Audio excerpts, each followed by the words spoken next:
राहुल गांधी के पक्ष में आया कोर्ट का फैसला।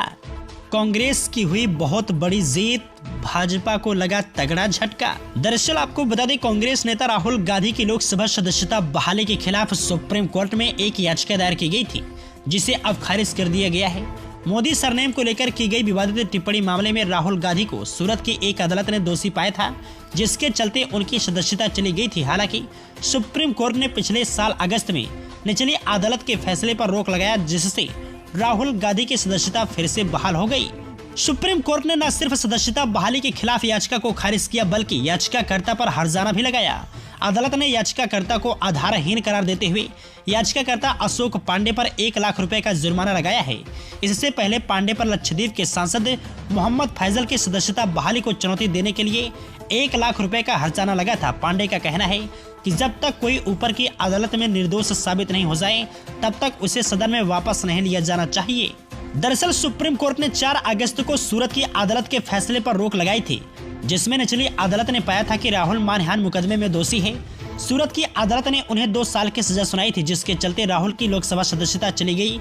इसके बाद राहुल गुजरात हाई कोर्ट और फिर सुप्रीम कोर्ट गए।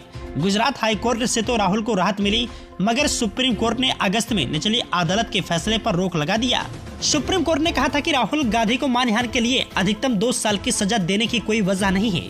Justice BR Gavai, justice PS Narasimha और जस्टिस संजीव कुमार की पीठ ने कहा था, ट्रायल जज के जरिए अधिकतम सजा देने का कोई कारण नहीं बताया गया है।